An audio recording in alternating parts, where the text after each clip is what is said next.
so cold. Wearing shorts probably doesn't help. It is supposed to be almost like summer, but it's like 30 something degrees right now and it is freezing cold. So welcome back to the channel, guys. In the last video, you guys saw me do the American Adventure Lab high-rise Fender brackets, which I absolutely love. And we basically left off with some open Fender wells. We're going to be taking care of this issue, getting rid of the open spaces in here and cover it up with some nice Smittybilt inner fender liners. So these Smittybilt aluminum liners come with a removable vent cover for the back and two removable vent covers for the front, and what I did was actually vinyl wrapped it white to match the Jeep, and I also did a matte red vinyl in the spot where the SB is gonna go. And the yellow markings that you see, ignore those because my kid decided it'd be a good idea to take a highlighter to the vinyl that I was using. My kid likes the color. After I got that highlighter off, I started putting them together, and with the amount of hardware included with these liners, I felt like I bought them from IKEA because this took forever. I got the first one assembled. Smaller hardware goes on the inserts, the larger hardware goes onto the shock insert. The nice thing is it has the little cutout for the rock light, and then it also has this guy, so if you're running different shock setup or suspension setup, you could either remove this, modify it, or do whatever you need to do. All right, let's put it up in the Jeep and see how it fits. So the inner fender actually fits fairly decent. There's a little bit of adjustability, and I think it's part of the manufacturing process and shipping and all that this gets a little bit warped off or whatnot, so it's kind of easy to adjust it to sit where you want it. In the corner, I did have to remove one of the Christmas tree plugs and install a nut temporarily. So the way that Smittybilt is saying to do the installation is put this guy up in here, install that nut temporarily, and basically mark your holes where you're going to drill a small pilot hole, and then you use self-tapping screws to mount this in here. Now I am going to be using the self-tappers in here because I'm not worried about it. If it's something that bothers you to put a self-tapper in and you're going to be removing these in and out, eventually I'll put riv nuts in here, but for the sake of installation right now I am going to be using just the self-tappers.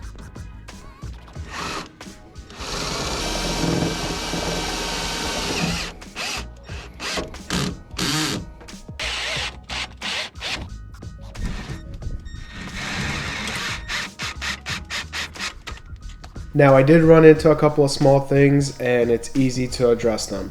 Like these wire holding plugs, all you gotta do is just trim the outside and it'll still stay in place. So the fender liner should stay flush on this part right here, and since Mopar gave me a terrible weld joint here, I'm gonna have to take a paddle wheel to it and just grind it flush.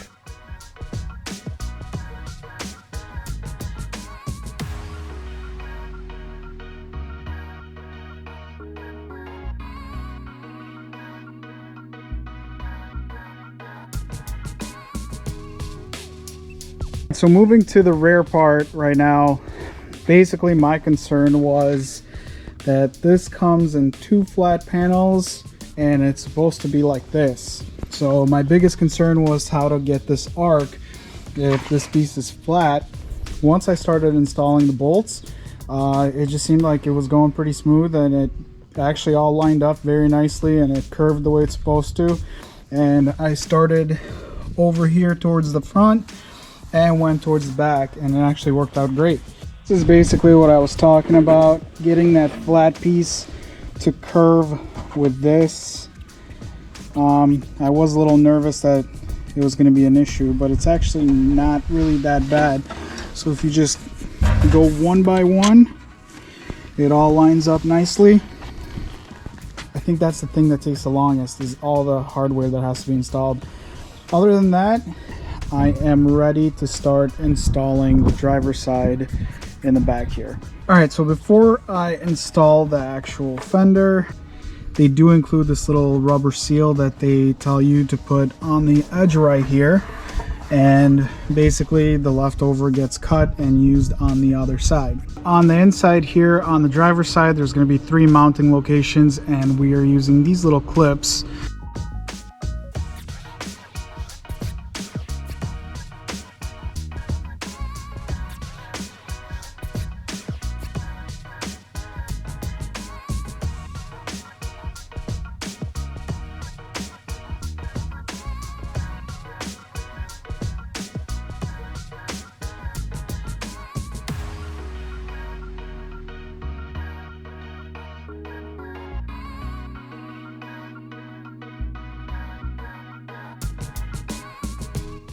So they include these little spacers to put in between the body and the inner fender once we're installing it. They're saying that you might need help of a second person to do this, but since I don't have anybody here, I'm using long nose needle pliers to get in between and try to find that hole. I think I got it. I gotta say, this is probably the most difficult part of this all.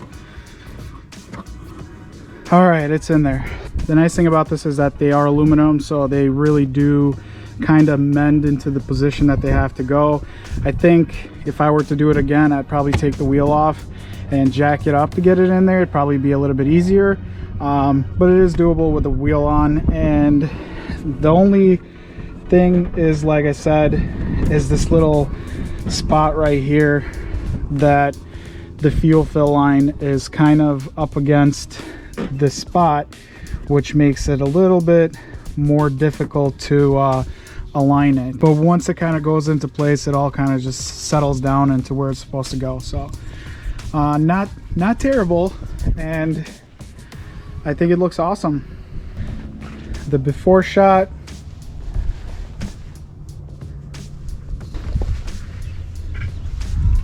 the after. I think what I am gonna do once I get everything washed up, go over this with either Plasti Dip or something to just kind of like black this whole area out so this is not visible.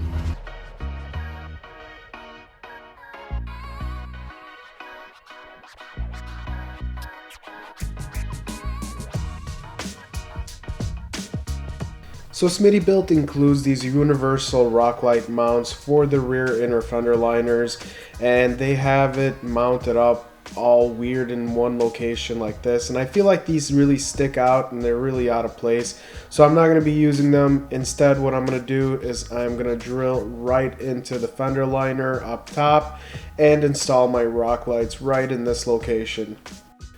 So after I got my rock lights installed, I did go ahead and Plasti Dip. The other side I washed, and here's the difference. The front, you can see all this white bracketry in here, and on this side, this is all Plasti Dip and cleaned up, so you don't see any of those white brackets or the white inner fenders. If you have a black Jeep, it's really not an issue, but with a white one, it kind of is. So there you guys have it with this whole fender chop kit and American Adventure Lab high-rise fender brackets and the inner fender liners. I feel like the Jeep looks way better. The reason I ended up going with Smittybilt is because for the price point, these are the best looking option out there. And I wanted aluminum, not metal, so they don't rust and get all flaky and weird looking after a little while. And it gave me the look that I wanted without breaking the bank. Now, if you guys are looking how to chop your fenders like this and how to install the American Adventure Lab high-rise fender brackets with the sequential turn signals and the DRLs, I'm going to post a link to that video right here so you guys can check it out. In that video, I also show how to remove the factory fender liners. And as always, I want to thank you guys for watching. If you like the video, make sure to hit the like button, smash the subscribe button, and hit the notification bell to find out when I post new videos. And make sure to check out my Instagram page. I love talking to you guys on Instagram, whether it's about Jeep stuff, Can-Am stuff, or pretty much anything off-road. And you can find all the links to the products that I used for this video in the description. And I will see you in the next video. Thanks for watching. Later.